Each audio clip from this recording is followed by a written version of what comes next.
14:32 y seguimos esta tarde de día martes, semana cortita, aquí en la comunidad del contenido para hablar de un tema que nos aqueja, sobre todo en nuestro país en el último tiempo, la situación sobre la morosidad en Chile. Estudios revelan que desde abril a junio del 2022 el total de deudores morosos aumentó un 0,7%, que el trimestre anterior, totalizando a 4.742.633 personas con situación de morosidad en Chile. Es por eso que hoy día queremos esta tarde poder conversar detalles acerca de lo que es justamente, ¿verdad?, la morosidad, las cobranzas y todo este tema que a muchas familias les aqueja.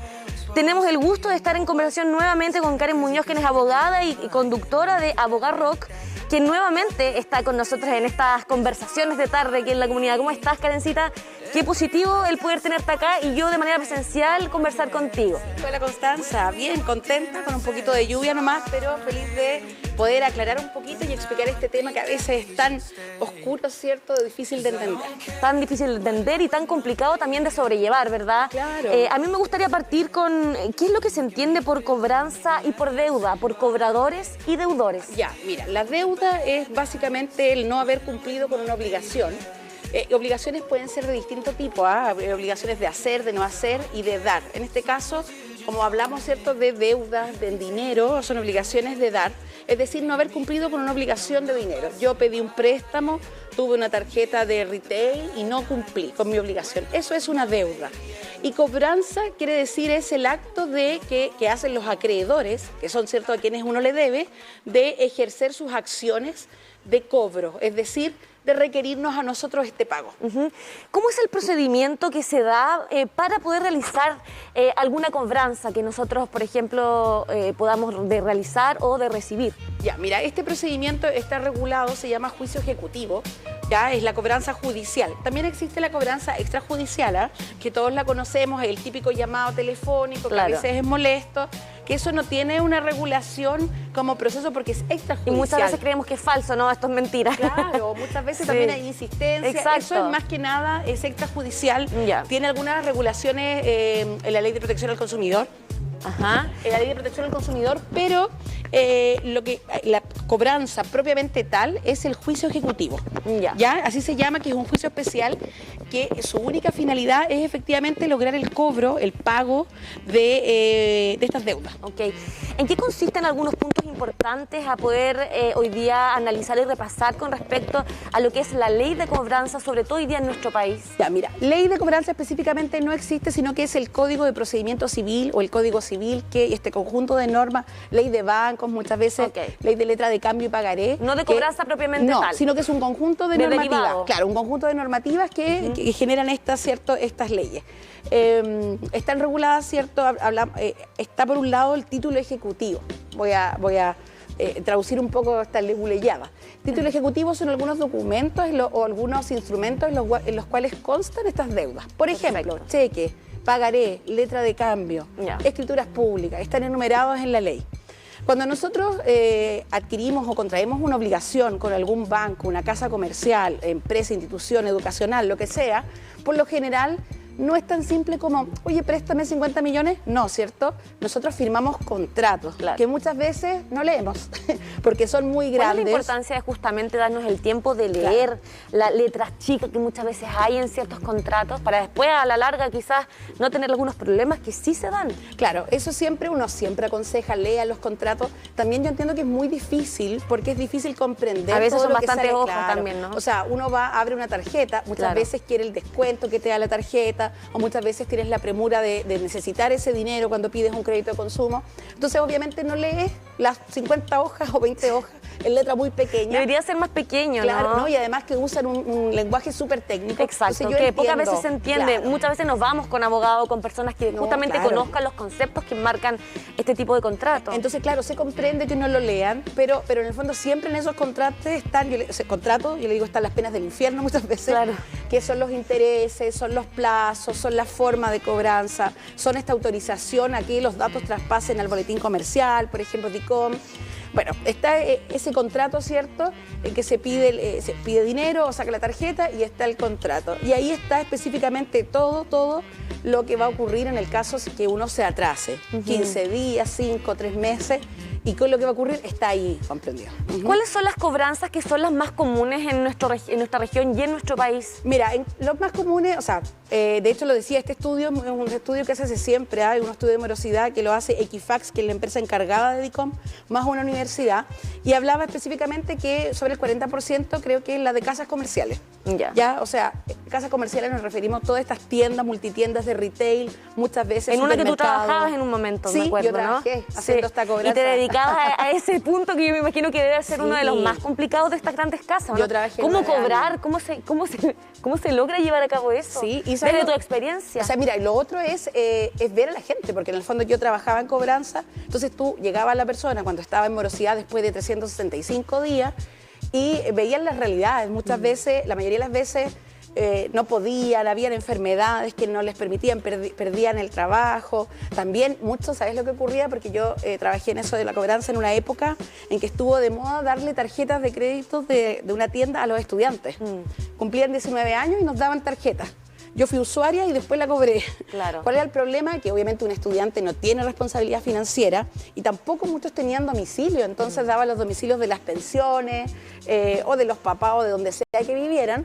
Entonces después cuando vine a cobrar no los encontraba o seguías el procedimiento en un domicilio que no correspondía. Entonces la cobranza en la casa comercial en general es la mayoritaria, pero no la de mayor dinero, ¿ya? Claro. La sigue la cobranza bancaria y esa es montos mucho más altos. Es uno de los grandes problemas hoy día en nuestro país, en nuestra cultura, que hay una escasa responsabilidad financiera y justamente debería ser un ítem crucial desde la básica, o sea, desde que somos bien pequeños, saber administrar lo poco que tenemos, no gastar, ¿verdad? Y todo este tema de las cobranzas, ir entendiéndolo, reconociéndolo y así asimilándolo a lo largo del tiempo. Sí, yo creo que no tenemos responsabilidad porque no tenemos educación financiera. La verdad Claro. no nos enseñan, ¿cierto? Salvo los papás que a lo mejor tampoco tienen educación financiera, como mucho es como la alcancía, guardar, Claro. ahorrar, pero no existe eso de, oye, ¿qué hago con mi primer sueldo? ¿Cómo lo distribuyo? ¿Cómo ahorro? ¿Cuánto gasto? ¿Puedo gastar? ¿Puedo comprarme esa tele, ¿cierto? Para ver un partido y después Puedo la gastar pago? todos los bonos en tele, Exacto. en compras que probablemente no sé si son tan necesarias hoy día. O ahora se acerca el 18, que está al lado, ¿cierto? ¿Qué vamos a hacer con esos ahorros? Claro. Si es que los tenemos, ¿qué vamos a hacer? Claro, no hay educación financiera, es por eso que es súper importante tratar de estudiar. Hoy en día tenemos la posibilidad del acceso a internet y de que googleando podemos encontrar páginas que se hacen un poquito cargo de eso desde el área privada. O estos mismos espacios igual que sirven para Claro. debatir, conversar y desarrollar un tema que muchas veces en las casas no se conversa. No, claro, y después se encuentran con la demanda nomás, Claro. o con el miedo, y ahí Con la es súper sorpresa. complicado. Claro, y es súper complicado. Sí, ahora, ¿quiénes son los encargados de ejercer estas cobranzas que lamentablemente llegan sin que queramos, pero es una realidad? Bueno, los encargados son los mismos acreedores, que en este caso serían bancos, instituciones financieras, instituciones educacionales o retail, ¿cierto? Ellos siempre tienen departamentos o área de cobranza, abogados, ¿cierto? Hay distintas empresas que se encargan de hacer esto y lo hacen a través de tribunales, ¿ya? O sea, como te decía, existen cobranzas extrajudiciales, que son estos call centers, y después la judicial, que es a través de tribunales. Ok. Esos son los dos tipos. ¿Cómo ha sido el proceso de la virtualidad en ayuda a las cobranzas? El proceso online, ¿cómo sientes tú que se ha vivido toda esta herramienta que puede dar una posibilidad, honestamente, a que esto sea más simple, pero probablemente quizás todo lo contrario? Mira, hay dos etapas. Claro, Mira, dos dulce y etapas. agraz, como Claro, digo yo. primero yo viví la transformación porque el 2016 nosotros pasamos como país a tener una tramitación judicial electrónica. ¿Ya? Ahí hubo el cambio de presencial a electrónica y yo estaba trabajando precisamente en eso de cobranza y se nos hizo mucho más fácil porque antes yo tenía que, yo te digo, andaba con maletas, con así una Es que yo cantidad te de demanda. lo imagino. Y después no, pues era solo escanear y subir. Entonces se hizo más fácil, ¿ya? Entonces esa es una primera más fácil para el acreedor. Ojo, Yo te iba a preguntar, no para el no para el deudor. Ya. Y luego viene la pandemia, en el cual claro, todo se virtualiza en materia de audiencias, pero este juicio civil seguía tramitándose electrónico, pero se detuvo, se ralentizó todo, producto de que hubo varios autos acordados y varias instrucciones de parte de tribunales internamente que pusieron en pausa un poco estos procedimientos, sobre todo el de el embargo, ¿cierto? Claro. O retiros de especies en el cual intervenían carabineros, evidentemente por la situación sanitaria que estábamos viviendo. Entonces, nosotros recién ahora nos estamos enfrentando también no solo a la crisis mundial, ¿cierto?, que tenemos económica, sino que a la reactivación de los procesos judiciales de cobro. Entonces, es como algo que va a empezar, si no se está sintiendo ahora, se va a empezar a sentir pronto. Sí, ¿en cuánto tiempo tú crees que más o menos vamos a sentir todo este nuevo proceso de cobranza? O sea, ya partieron, pero evidentemente los ingresos de demanda, yo creo que de aquí ya a fin de año vamos a tener las demandas, notificaciones, embargos probablemente. ¿Y qué es para el comercio justamente el haber estado de cierta manera en stand-by con el tema del cobrar muchas veces deudas que vienen también a hacer un aporte a nuestro país y a la economía, ¿no? Claro, bueno, ahí qué pasó, que para los deudores fue como un alivio, ¿cierto? Porque se demoró, pero para las cobranzas fue como, claro, costó. Ahora en el fondo va a haber que ir a buscar todo eso que se ha deudado. ¿Cuánto es el tiempo que se tiene para poder llevar a cabo una demanda efectiva? Mira, estas demandas, en tiempos de tribunales no existen así como, oye, en 6 meses, en 5 meses, ya no hay, sino que hay plazos para poder presentarlos. ¿Por qué? Porque prescriben estas acciones. Por ejemplo, en el caso de los pagarés, que te comentaba, letras de cambio o cheque, es 1 año desde que se hizo exigible la deuda. Es decir, yo tenía una deuda con tal tienda, caí en deuda, se confecciona el pagaré, de ahí tienen 1 año para poder cobrarme. Si en ese año no lo logran hacer, la deuda, ¿cierto?, prescribe, se quedan sin acción. En otro tipo de deudas que no sean esas que mencioné, son 3 años, y en otras que no estén en ningún instrumento necesariamente, son 5 años. Esos son los plazos máximos para iniciar las cobranzas. Una vez iniciada, ya los plazos son, ahí depende del tribunal, del lugar, de la gestión, etc. Perfecto.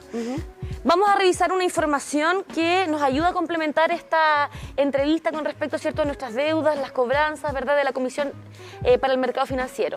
Sí, mira, esto es interesante porque es un cambio. Desde el diciembre del 2017 entra en vigencia la Ley 21.000, que reemplaza la Superintendencia de Bancos e Instituciones Financieras, que era como conocido el SBIF.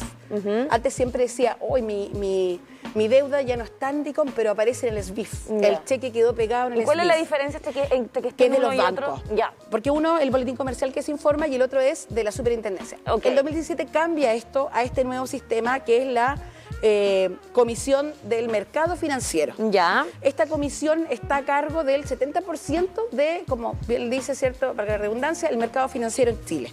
De controlar, de ver, de hecho, mira, ahí se ve prensa, hay una serie de multas que han pasado, hay una serie de fiscalizaciones. Y no solamente tiene esa labor de supervisar, de fiscalizar, sino que también de educar. ¿Sabe ocuparla a la gente o no? No, eso es, de hecho, es muy desconocido. De hecho, mira, tiene varias cosas. Si buscan el menú, tiene CMF Educa, tiene un área de educación financiera desde que tú naces en adelante. ¿Qué hacer con tu primer sueldo? ¿Qué hacer con tu primer endeudamiento? Es muy, muy amigable al usuario. Y por el otro lado también tiene algo que también es muy desconocido. Nosotros, todos los ciudadanos, tenemos derecho a poder obtener un boletín comercial o un informe de nuestras deudas. Aquí está la formulación de la educación financiera. Gratuito, ¿sabías tú? Y la gente no sabe, no tiene idea. Acá, con la clave única, en esta página, ¿cierto?, cmfchile.cl creo que es, tienen la opción de obtener este informe, este certificado de deudas de forma gratuita. Es impresionante lo que puede aportar a una herramienta eficaz para conocer nuestros estados financieros. Claro. Ahora, ¿cómo ha sido para ti que se pueda modificar o que se pueda entregar esta herramienta como abogada que muchos, como tú dices, no conocen? O sea, a mí me encanta, y sobre todo yo trabajé en el otro lado. Yo trabajé en el lado, ¿cierto?, de la cobranza y 9 años, y ahí yo me di cuenta del déficit de educación, de lo duro que era, de lo difícil que era para las familias y de la falta de información. Por lo tanto, yo salí de ese trabajo con mucha intención de poder educar. porque hay mucho desconocimiento. Entonces, que salgan estas alternativas y sobre todo desde el gobierno, en el fondo, que el Estado se haga cargo, me parece súper útil. Lo que sí me da pena un poco es la falta de publicidad o de comunicación. Yo creo que ahí está el gran tema, ¿no? Sí. Ahora, ¿quién es el encargado de llevar a cabo y de organizar esta página para el mercado financiero, la Comisión de Mercado? Sí, la misma comisión. La misma comisión. Sí, la misma comisión. ¿Quién es el equipo que está encargado de esto? Bueno, son comisionados ya nombrados, ¿cierto?, por el presidente de la República, son autoridades que van ahí, es como una especie de directorio y que ellos van fiscalizando, ¿cierto? Son personas que tienen como un currículum adecuado, que saben del tema, ya está bien. Bueno, yo encuentro muy positivo el cambio que hubo desde el SBIF a la comisión. Sí, quise traerlo ahora, ¿cierto?, para que pudiéramos... ¿Podemos ver las notificaciones de nuestras deudas, por ejemplo? No, eso se ve en el Poder Judicial. Ya. Y clave única, eso es otro tema. A veces, ¿cómo sabemos que estamos demandados? Claro, bueno, eso es un ítem aparte entonces. Claro. ¿Qué se puede ver en dónde, por ejemplo? En el Poder Judicial, con su clave única, y podría acceder a todas sus causas. Igual esto tiene que notificarte, ya es una notificación que tiene que llegar un documento a la casa. Claro, ¿a través de qué ojo? Porque, por ejemplo, a mí me han llegado notificaciones a los correos que resultan ser falsas. Claro, entonces hay que tener mucho ojo. ¿Cómo saber si estamos justamente frente a una notificación real y otra que probablemente puede ser una estafa? Claro, en este caso, que son cobranzas, ¿cierto?, civiles, la notificación tiene que llegar en papel. Ya todavía una tramitación presencial y en papel, tiene que llegar en papel a su casa, entregada por un receptor judicial. Este documento que le llega tiene una serie de números arriba, dice la corte de apelación a la que pertenece, la materia, el nombre del demandante, del demandado, y sale una serie de datos. Eso es la forma correcta. ¿Y cómo poder verificar? En pjud.cl, consulta de causas, con su clave única, puede entrar a todas las causas que tiene y ahí puede verificar qué es o no. ¿Las deudas de las grandes tiendas obviamente son distintas a las de los bancos? No. ¿O son exactamente iguales? Son exactamente iguales. Ah, mira. ¿Qué las puede hacer distintas? ¿Y cómo se cobran? ¿De manera distinta o igual? Igual. Lo que pasa es que, bueno, ahí tenemos que hacer distinción porque los bancos, ¿cierto?, tienen ley de bancos que tiene que ver con los contratos y tiene créditos hipotecarios. Son solo deudas y distintas. consumo. Pero en el fondo son deudas y el juicio es el mismo, que es el juicio ejecutivo. ¿Ya? Y por lo tanto, lo que se puede hacer en ambos es lo mismo, que de repente la gente cree, no, pero una casa comercial, una farmacia incluso, un supermercado, no me puede ir a embargar. Sí puede. En el caso de las tarjetas de crédito, por ejemplo. Sí, también, porque en el fondo dependen de instituciones financieras, que son los bancos, y en el caso de las multitiendas también están asociadas a bancos o a financieras. Entonces, el sistema de cobro es el mismo. Y si fuimos notificados por ejemplo, un receptor judicial, ¿qué es lo primero que nosotros debemos hacer? Lo primero que debemos hacer es asesorarnos, o sea, verificar que esto es real y asesorarnos. Lamentablemente, digo lamentablemente porque me gustaría que fuera una forma un poco más amigable el poder hacerlo, pero tienen que contactar a un abogado, buscar asesoría, porque hay pocos días para poder presentar una defensa. ¿Y qué plazo tenemos para defendernos? 4 días. ¿Solo 4 días? Claro, bueno, 4 desde días el momento en principio. Si es que, por ejemplo, fue la demanda acá y yo vivo en una comuna distinta y hay una serie de plazos que se pueden ampliar de 4 a 8, pero nunca son mucho más que eso. Entonces, es poco. ¿Cómo se puede organizar una defensa para este tipo de temas? ¿Qué es lo que necesitamos? Bueno, depende. Ojo, hay algo que hay que decir. A veces ofrecen, ojo con eso, a veces ofrecen la comercialización del derecho también, que hoy en día se ofrece. Terminamos con su deuda. Hay que aclarar que la única forma de terminar con la deuda es pagándola o que ésta esté prescrita. Por lo tanto, todas las otras defensas que se ofrezcan que no implique pago o prescripción son estrategias más que nada de dilación del proceso. ¿Ya? Entonces, no terminan con tu deuda, te ayudan a poder defenderte. Pero esa defensa también está súper regulada. Quiere decir que hubo un pago parcial, que la empresa o la tienda me ofreció una prórroga. O sea, hay una serie de defensas que están reguladas. ¿Ya? Entonces, si yo, por ejemplo, sabes que debo, no he pagado, nunca me ha acercado y esa demanda está súper bien presentada, mi defensa, no quiere decir que no pueda hacerla, pero obviamente mi defensa va a tener menor peso y lo único que logra es que ganar tiempo. Ya, eso es súper importante, porque eso de terminamos con su deuda, lamentablemente las deudas se terminan pagándolas, ¿cierto? Repactando, renegociando o tal vez declarando la prescripción si es que está prescrita. Karen, ¿qué es lo peor que podría pasar en el caso de que nos vaya mal con la defensa de de alguna deuda, nos podrían embargar, quitarnos la casa. ¿Qué cosas podrían ocurrir? Sí, mira, la verdad el juicio ejecutivo, la idea es, llega hasta la realización de los bienes, subasta pública para poder pagar. ¿Qué quiere decir?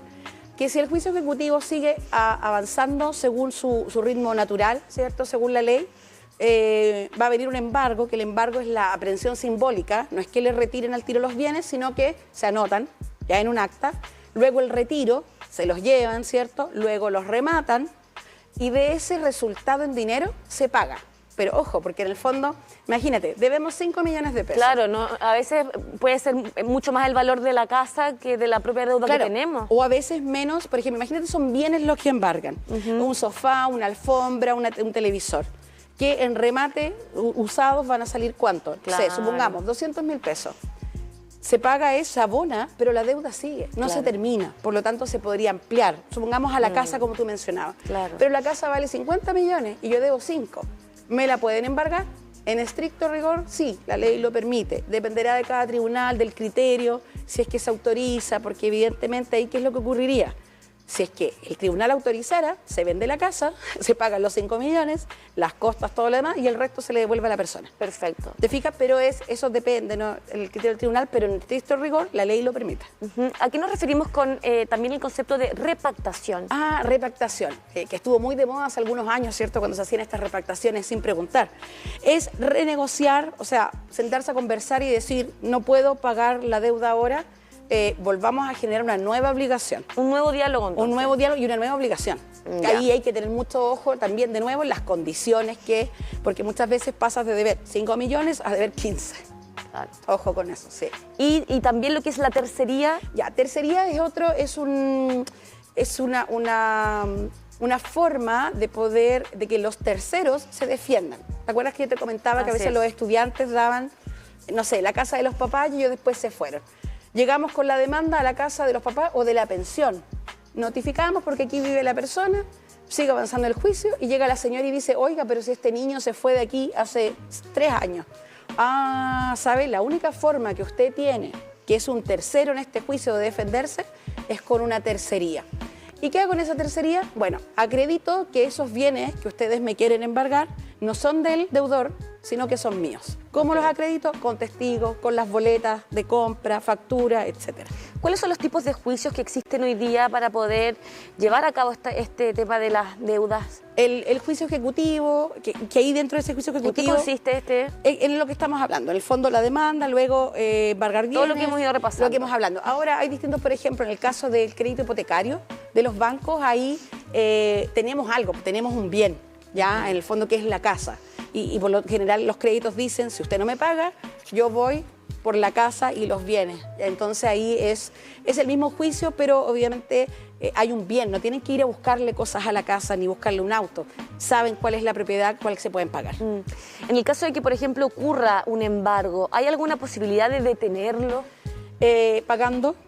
Sí, si hay un embargo, que es la anotación, ¿cierto?, de estos bienes, para luego pagarlo a través de la subasta pública. La forma es pagando la deuda, repactando, esas son las formas. O la tercería en el caso que esos bienes no sean del deudor y sean de otra persona. Es importante entonces que podamos adquirir herramientas mediante el proceso de juntarnos con algún abogado para que ellos nos vayan ayudando en todo este proceso, que muchas veces obviamente puede ser difícil si no conocemos todos estos conceptos que estamos hoy día analizando. Sí, yo siempre digo, si le llegó una demanda a la casa, no la piense, porque muchas veces es como, ay, la voy a dejar ahí, no la voy a ver, después la veo. Echamos la culpa que no son reales muchas veces. Claro, o no queremos, es mejor buscar ayuda apenas llegue, porque el plazo es muy corto. Sí. Lo más rápido posible. Entonces, el primer paso es quizás contactarnos con algún especialista que nos pueda apoyar, ¿no? Claro, sí, y buscar, yo siempre igual digo, no vaya al primero, siempre digo cotice, también en el fondo los abogados prestamos un servicio, busque, asesores, se vea a quién le da más confianza y de ahí, ¿cierto?, hágalo pero rápido. De todas maneras, Karen, siempre es interesante poder ir conociendo ciertos conceptos y ciertos temas que nos puedan acercar a cosas que tienen que ver, ¿verdad?, con el ámbito legal, que muchas veces la gente desconoce. Aquí tenemos la información de la página, ¿cierto?, de Abogado Rock, y todo lo que tenemos que conocer de acuerdo a la virtualidad de todo lo que ustedes van haciendo para que así la gente conozca esta posibilidad de contactarlos vía virtual, ¿verdad? Sí, más que nada conocimiento. Por ejemplo, esta semana, este jueves, vamos a hablar sobre la minería en Chile.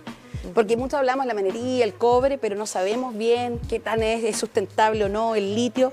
Vamos a hablar con un experto, un abogado experto en minería, este jueves a las 19 horas en Radio Universidad de Concepción. Excelente. Esa posibilidad entonces de a través de nuestra radio de la Universidad de Concepción conocer temas tan interesantes como la minería en Aboga Rock. Gracias por estar como siempre con nosotros, parte de la comunidad del contenido, Karen, así que te espera Connie la próxima semana con más temas interesantes a desarrollar.